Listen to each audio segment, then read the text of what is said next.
with breaking news.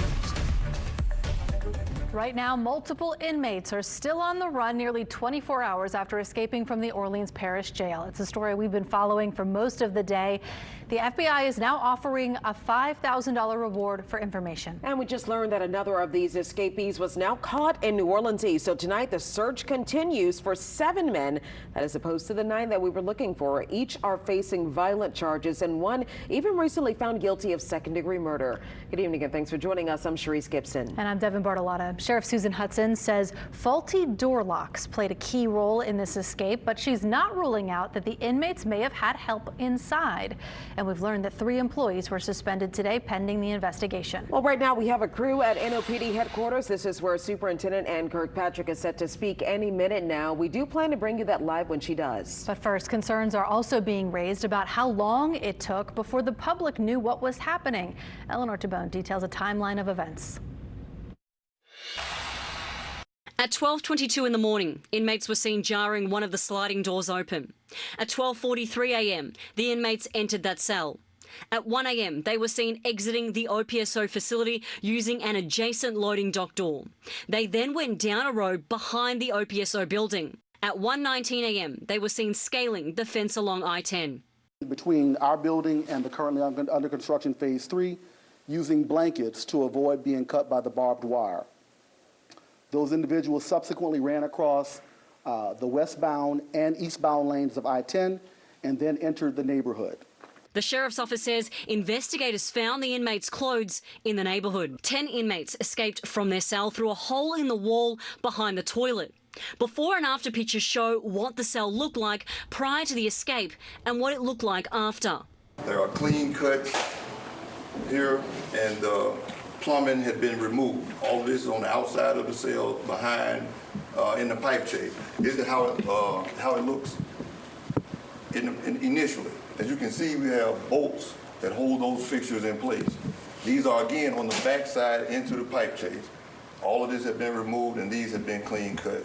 It wasn't until 7.5 hours later, at 8:30 a.m, at the jail's head count, staff noticed several inmates were missing.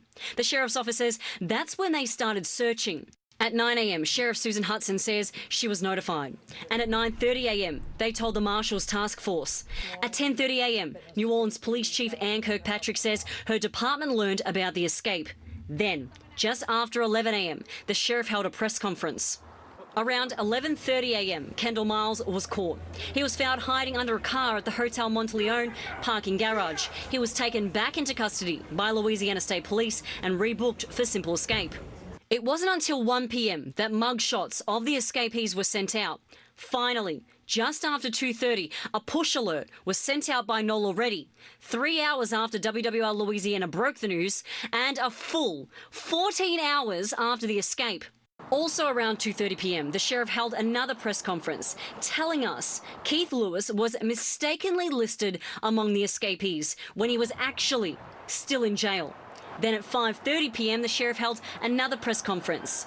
Just after 7:30 p.m, Robert Moody was captured and returned back to OPSO custody.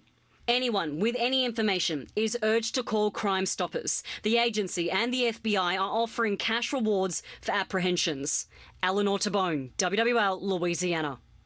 And happening right now, New Orleans Police Superintendent Ann Kirkpatrick is speaking about the escape. Let's get right to her right now for the very latest. Telling you that we have made progress today. We have 3 of the escapees are now in custody.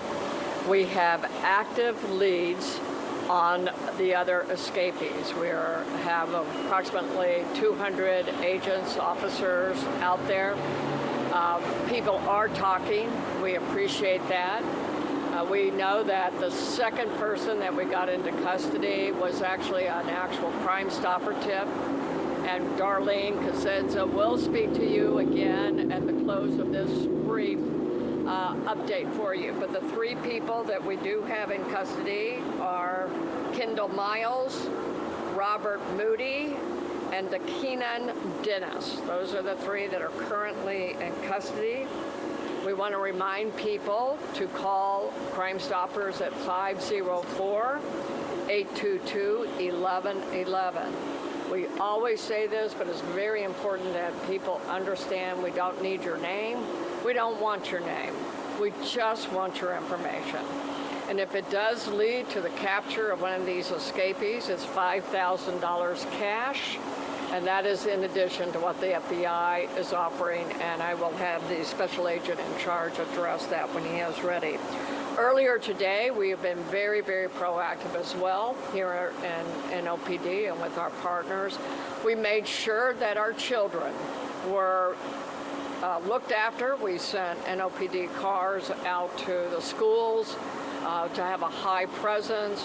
We have removed at least a couple of people who had concerns for their safety. We got them in safe houses.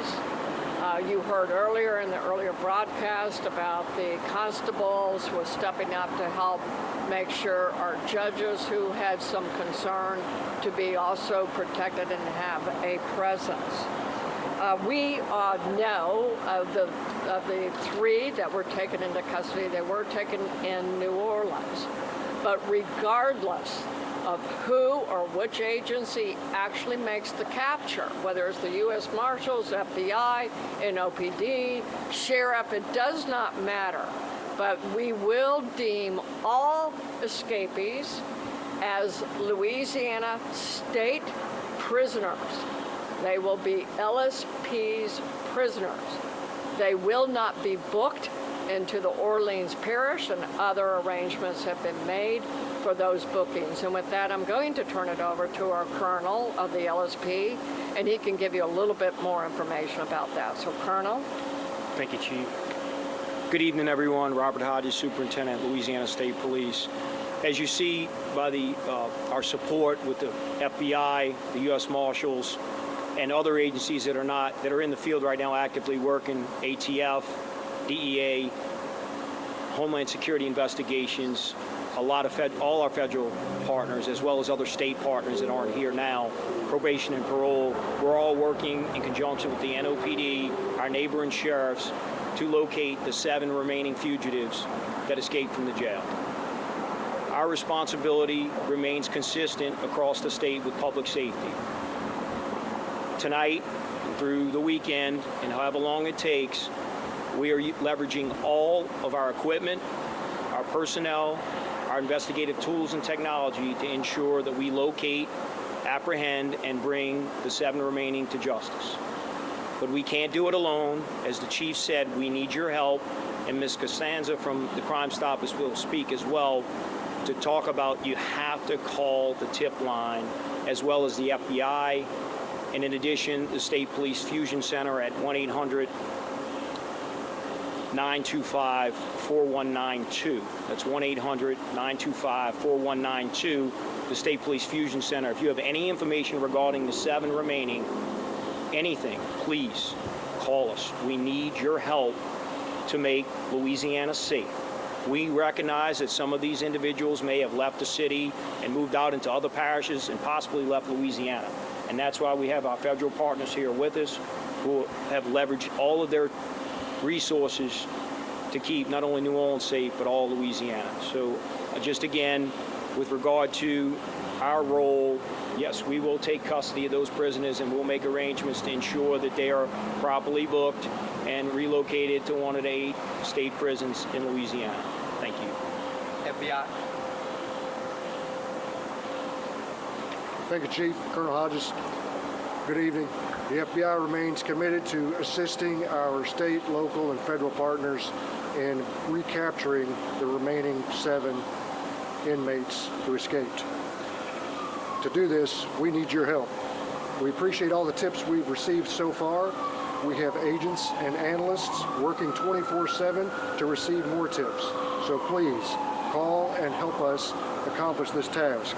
It's going to take everybody doing their part to recapture the remaining inmates.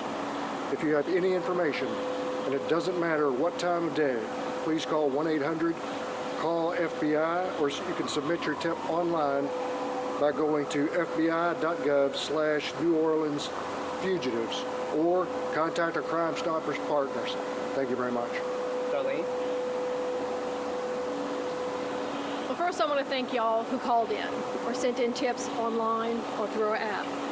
And we saw success from that. We had 1 apprehension because of your tips. And we're just going to, again, encourage you to see the team behind us. All information is being vetted, federal, state, local. That's an incredible network that you should feel so strong about, knowing that public safety is the key here.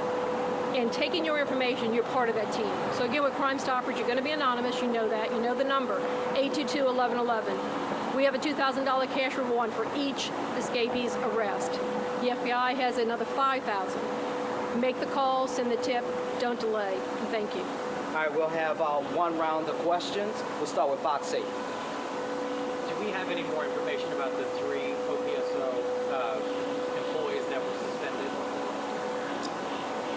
Good evening, everyone. Again, the point of this press conference tonight is to focus on apprehending the 7 remaining fugitives.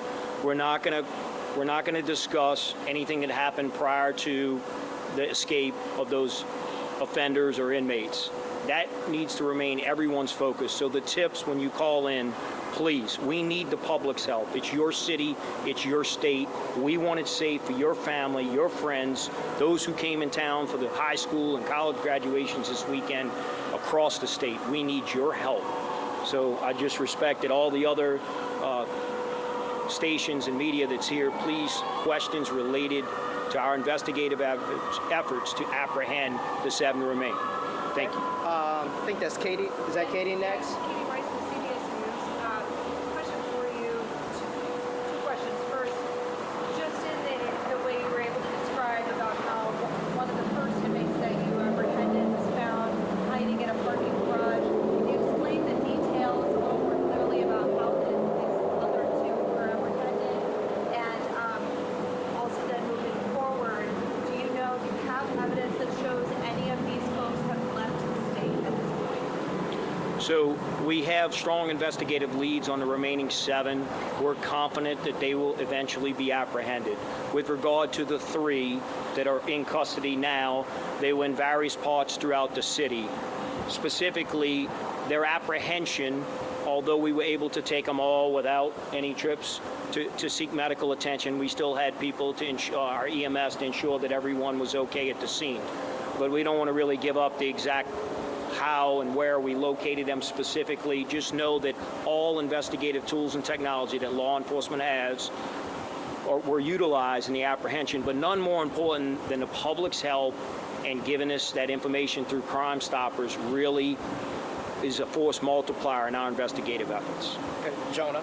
Hey, you talked to a little bit. We're hearing about a police presence on Canal Street. Do you know anything about that presence or for suspect? But also, talk to how every second is critical at this point. Well, for your first part, look, there's police officers, sheriff's deputies, troopers, FBI agents, U.S. Marshals, ATF agents, HSI agents, all over the metropolitan area and throughout the state right now. Yes, every second is critical. As we get leads and tips, we investigate them.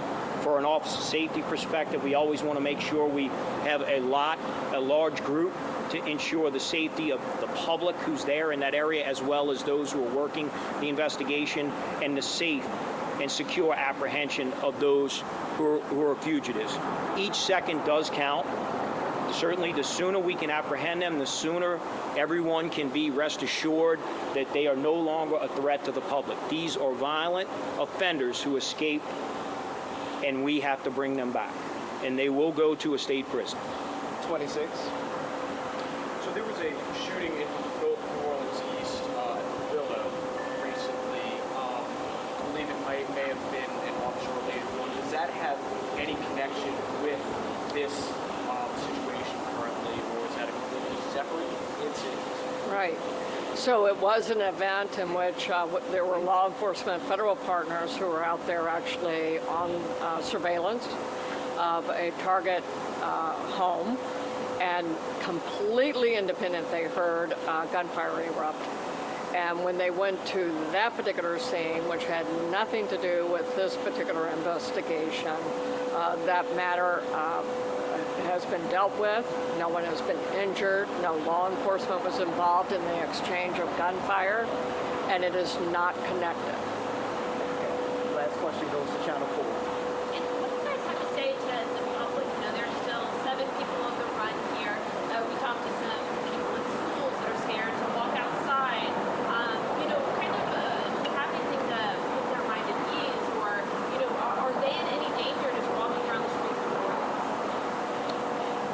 can say is that we'll speak to the fact that the people who are fugitives right now are dangerous people. Is the general public right now, should they panic? And the answer is no.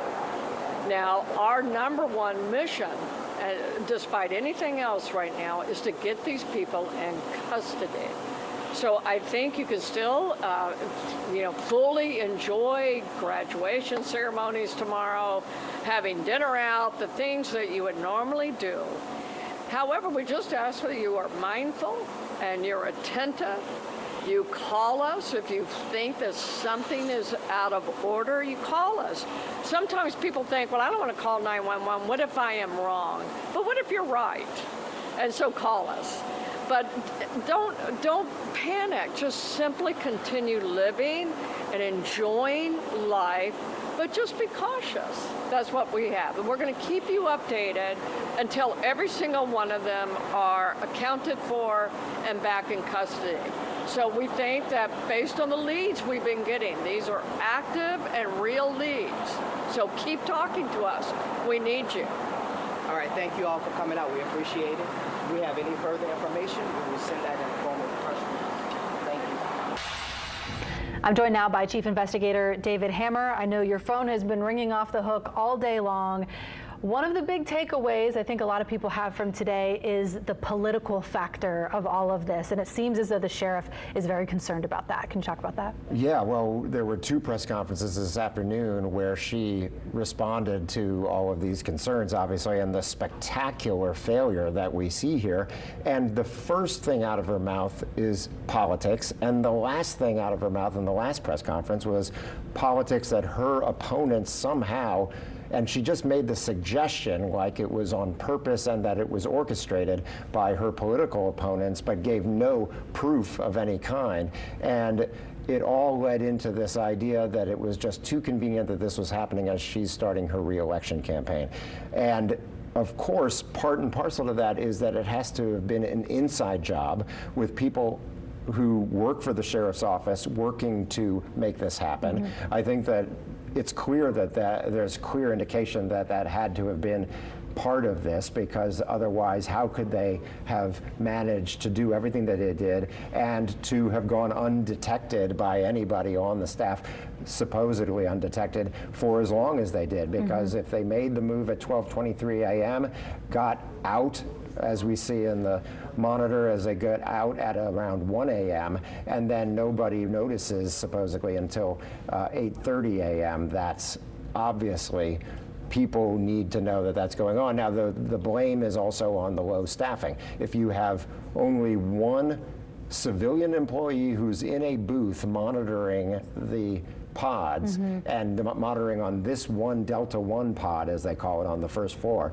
and goes to lunch, goes to take a break, and immediately upon leaving the monitoring area, the inmates make their move, then you can see how, if it's just a matter of not enough staff, you could say that that could lead to this. But then nobody noticing for all those hours, and all of the work that had to go into actually creating the hole in the wall and making a clean cut in that sizable rebar, that doesn't happen with nobody noticing. Yeah, there's so many holes here, I feel like, in this story that could be filled in later as an investigation unfolds, or who knows what we might find out. The clean cuts are definitely one of them, because you can't clean cut rebar without some type of a tool. Yep. Also, you and I were talking about the length of time that this went on. We know they were kind of fiddling with the door around like 12:20, and we're still on the property after 1 a.m., which is a really long time to be away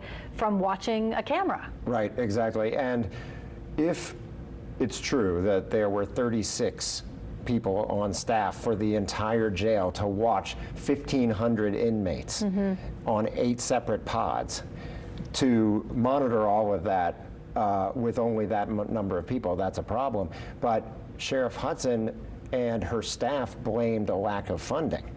But we see that there was funding provided. Obviously, there's a dedicated millage, and there was more funding in her budget than there was for former Sheriff Marlon Guzman's budget to run the same jail. So that's a real concern. You know, what is their explanation? They've given no specifics. They claim property, but they give no specifics about why they weren't able to fix these locks that they said that have been broken for a long time and things like that.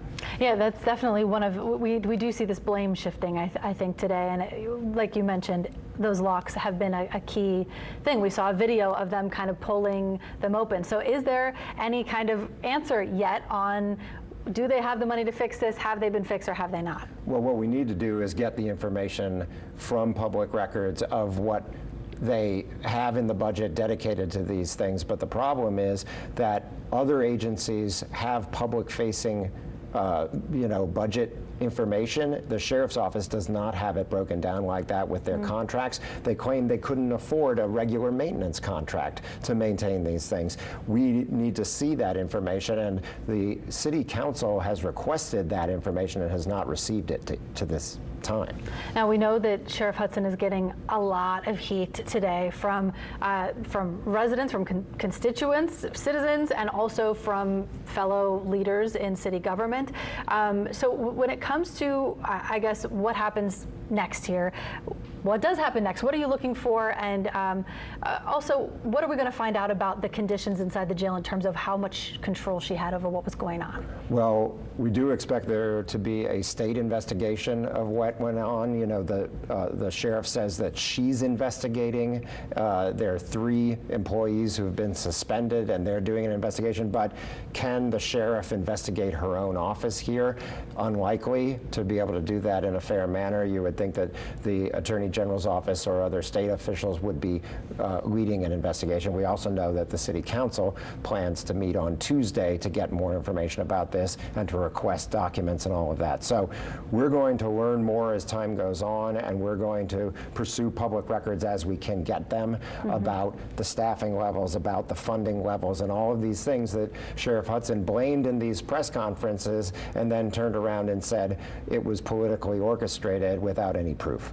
We know you're going to keep following it. That's the whole very meaty behind the scenes part. Meanwhile, we also have the survivors of these crimes that are actively in danger. We have the police investigation into finding these fugitives now. So kind of a twofold thing as we move forward. Yeah, and keep in mind you had a convicted murderer, Derek Groves, in among these inmates who escaped. Yeah. And that person already had a trial with witnesses who testified that he could see who they were, and he was supposed to be sentenced to a mandatory life sentence in prison. He was still in OJC and has now escaped. So there's real concern for a number of people, and the sheriff's office, to their credit, does say that they are working with victims, they're working with witnesses.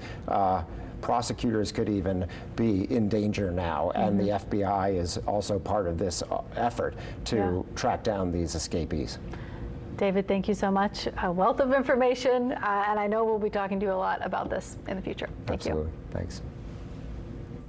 Coming up, we continue to follow this escape as we learn more details about each of these men. Stay with us. A short time ago, New Orleans police gave an update about an escape at the Orleans Parish Jail. Well, 8 men are still on the run tonight. Our Amelia Strahan was, well, 7 men rather, are still on the run tonight. Our Amelia Strahan was there as the superintendent spoke. Amelia, run us through what she had to say and where we stand tonight.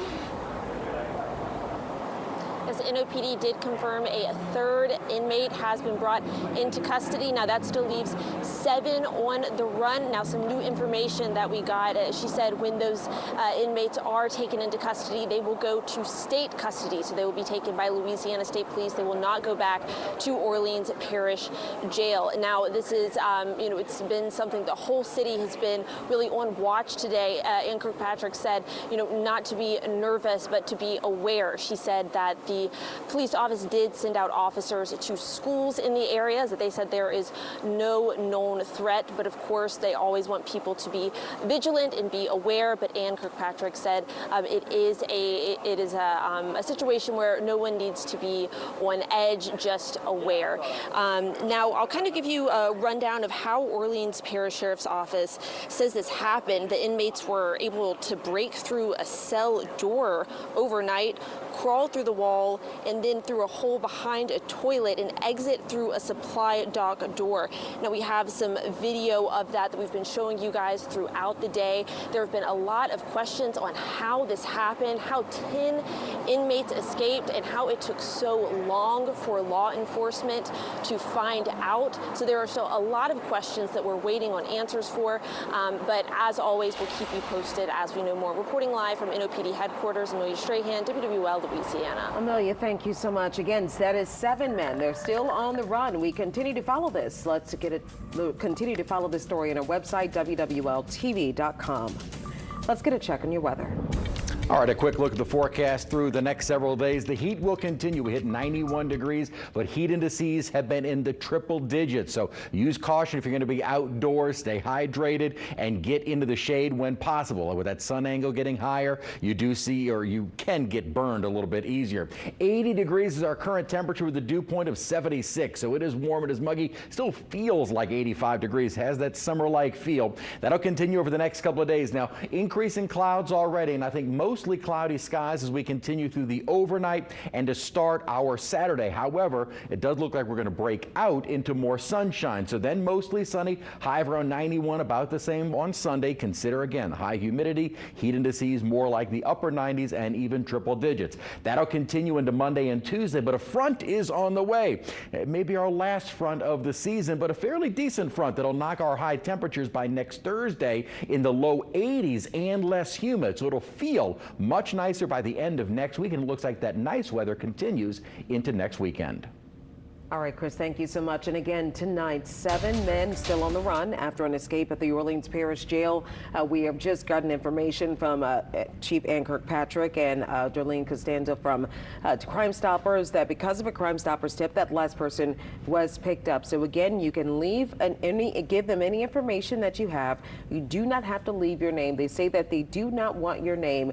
They want to be able to capture those who are still escaped. And law enforcement does say that at this point they have strong investigative leads on those 7 inmates who are still missing.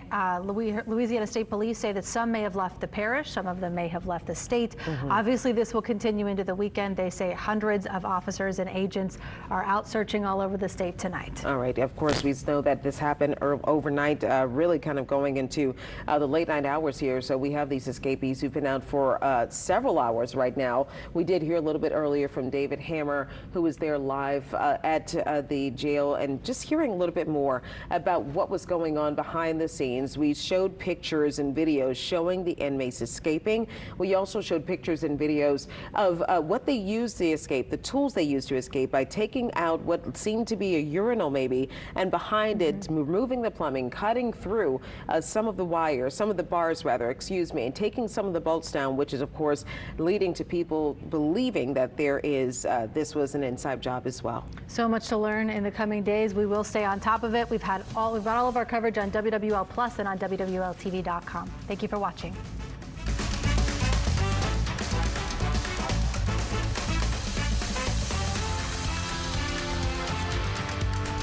Continue with us on WWL Plus.